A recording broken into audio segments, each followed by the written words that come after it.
When is enough enough? At just 6:56 last night at the Just-in-Time Recreational Center in Lewiston, there 7 people were killed, 6 men and 1 woman. And then just 7:08, really not long after the first series of 911 calls, another location, a Smenji's, which is they called it a Smenji's Billiards. It's sort of like a restaurant as well. 8 men killed, 1 inside, and the rest of them. One outside, rather, and the rest of them inside the facility. I run a YouTube channel discussing guns. So even though we don't talk about it much on this channel, obviously something that I pay attention to, something that matters to me, and it should matter to all Americans.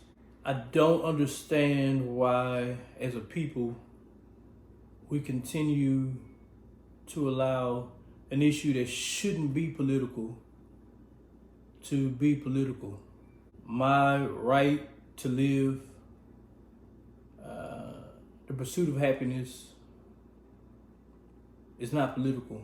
My ability to defend myself and my family is not political, or at least it shouldn't be. So we just had another mass shooting in Maine. Several people lost their lives, a whole slew of other people were injured. And the mainstream media continues to push this narrative that the guns are the problem, specifically assault weapons are the problem, high capacity magazines are the problem. And when you just do some simple root cause analysis, you can very quickly and easily see that America as a whole has bigger issues and bigger problems that we're not discussing, we're not addressing, and that are obviously manifesting themselves into the violence that we see. I want to give you some numbers. I just looked at these numbers this morning. As it stands right now, 47% of mass shooters showed some signs of mental illness. 47%, that's nearly 50%. That in and of itself is one of the biggest issues when it comes to the violence that we're seeing on our streets. Why this is going on and why this happened. Even as the suspect's own family reveals chilling details about the decades-long Army reservist. His sister-in-law telling NBC News they alerted police and military officials that Card was experiencing an acute mental health episode in the months before Wednesday's massacre, saying he'd been fitted for high-powered hearing aids a couple of months ago and was picking up voices that he had never heard. His mind was twisting them around. The family concerned about the mental state of someone who performs gun training. And the mass shootings that we're seeing, 50% of the mass shootings. Now, if we're gonna have the conversation, let's have the conversation. When we talk about mass shootings, there's events that include 4 or more people, and that's what the FBI says, 4 or more people. So if you take out the instances of domestic violence, which account for about 46% or about half, and you're only left, because the motivations are different, you're left with a group of people that are performing these acts, these heinous acts of violence at a clip of 50%, and those people have mental illness. Here's some other things to consider. The United States, for all of our freedoms, all of our liberties, let me just run through some of these numbers. We're at or near the top for all developed countries in the world. Suicide rate, teen suicide rate, depression, loneliness, prison rate, homelessness, fatherlessness, high school dropout rate, substance abuse. The opioid crisis in America is out of control. When you add all of those things up, we're operating as a third world country in regards to our happiness and the people that actually live here. Leading cause of death in the United States as of today, as of the recording of this video, from the ages of 18 to 49, the leading cause of death in the United States, the USA, is fentanyl overdose. We're one of the beacons of the entire world, the entire planet. And the leading cause of death from 18 to 49-year-olds is fentanyl overdose. Everything else that I just went through, I named the suicide rates, depression rate. I didn't even talk about mental health, the mental health problems that we have here. All of those things are manifesting themselves different ways. One of the ways they're manifesting themselves is the violence that we're seeing. So it's not surprising that Americans ask why their government sends so much money abroad when there are pressing needs at home. Arnade, what's the billions of dollars that Sanders is talking about? Here's the deal. The United States has been sending money to Israel for decades. In fact, Israel has been the largest cumulative recipient of U.S. foreign assistance since World War II. Now, so far, Israel has racked up a total of approximately $142.3 billion in aid. This is bilateral assistance, missile defense funding, and other forms of military aid and cash aid. Just to give you the scope of how much this is annually, Israel received $3.2 billion in aid in the fiscal year 2017 alone. The same year, the U.S. spent more than $46 billion in total foreign aid. Here's some other numbers that I pulled up and I looked at just this morning. 68-year period from 1950 to 2018, 97.8% of mass shootings took place in gun-free zones. So when we start breaking down the analysis of mass shootings and the violence and how we can stop them and help prevent them and make ourselves safer, not just feel safer, but actually be safer. One is we have to address the mental illness issue and problem in the pandemic that we have in the United States. Because the numbers suggest 50% of the mass shootings are committed by people with mental illness. The next thing we have to do is address the gun-free zones.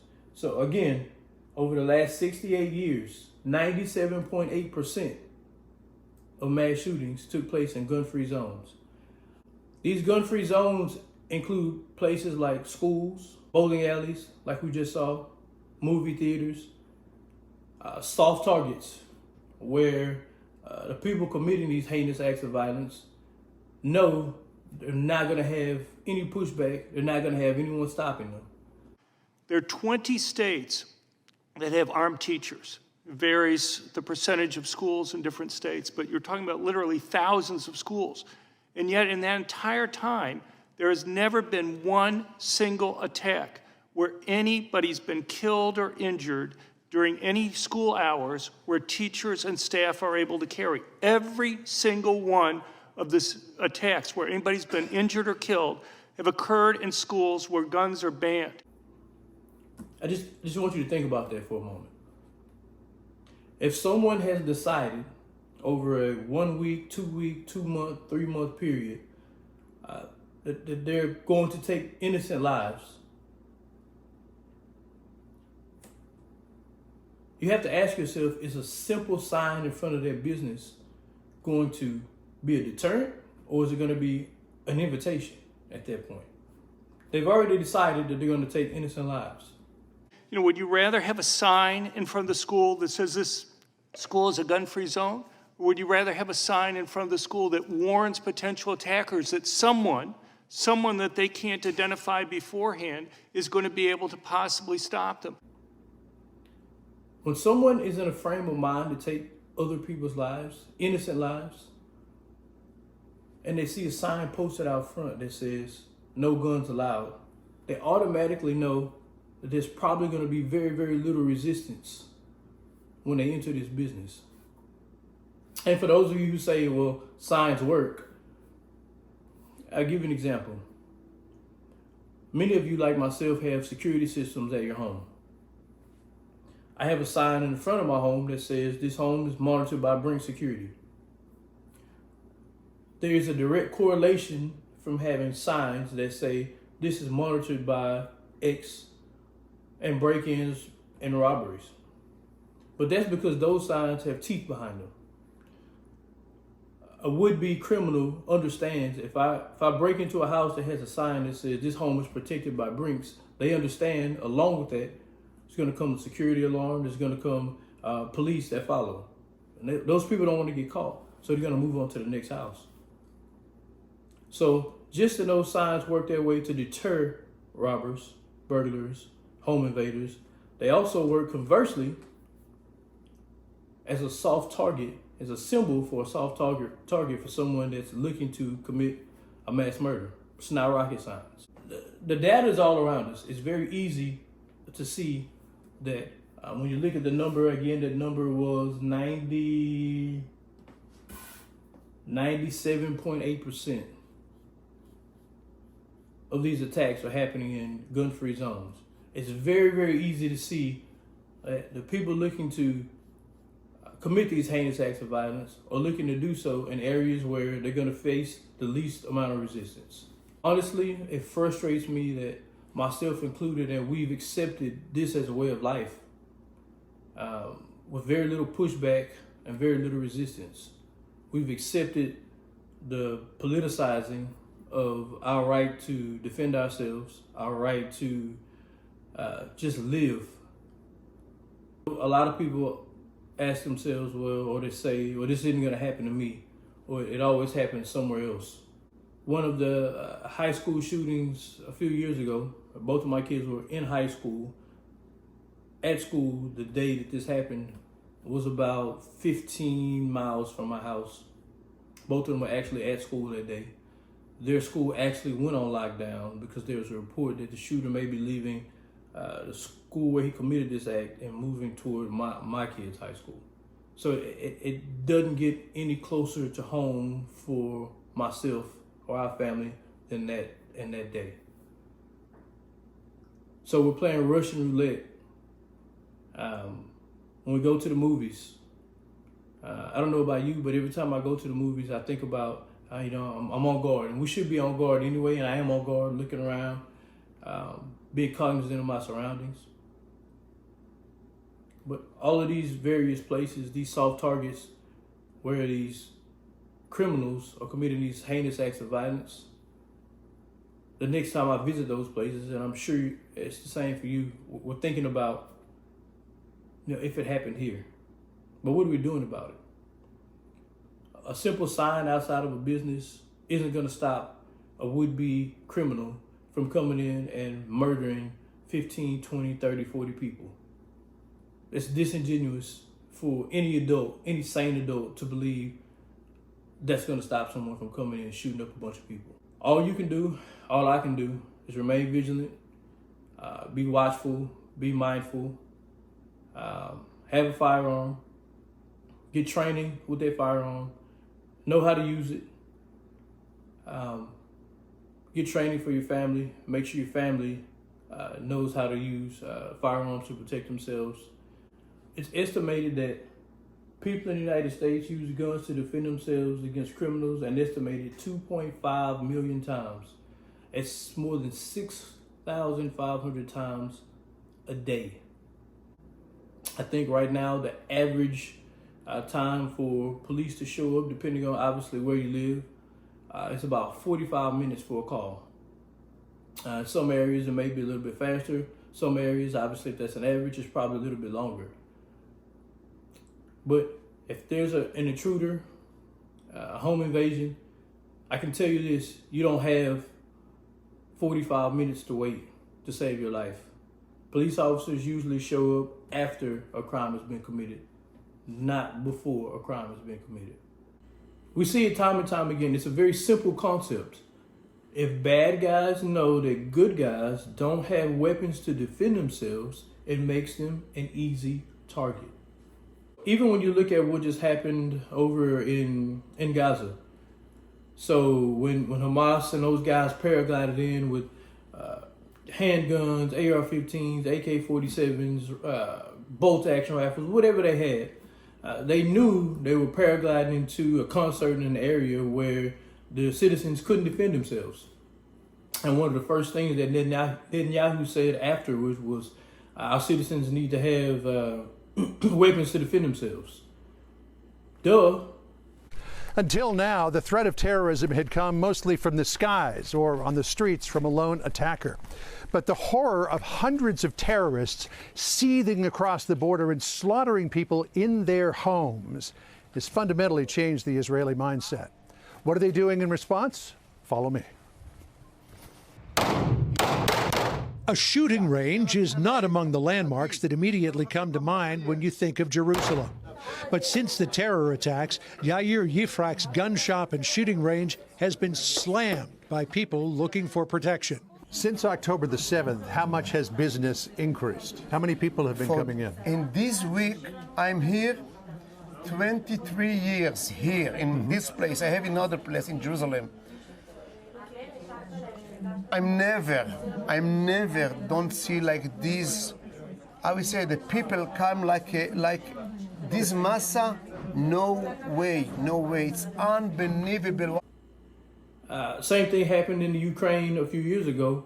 Those citizens largely didn't have arms to defend themselves, and we started sending them support, financial support, so the citizens of Ukraine could have arms to defend themselves against Russia.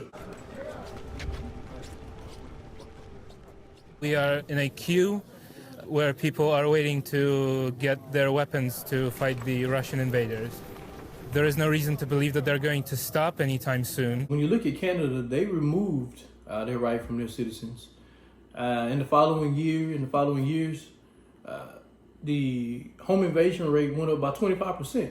That's a direct correlation to their citizens not being able to defend themselves. City councillors calling for a national handgun ban. Could we just get your thoughts? I can tell you that the Canadian Association of Chiefs of Police have indicated that that won't make any difference. When we seize handguns, the handguns are always almost 100% in the possession of people who have no legal right to possess them. That this jurisdiction, that Winnipeg is handgun free, and I'll use air quotes, is going to make it safer or easy for us is just nonsense. It won't make any difference whatsoever.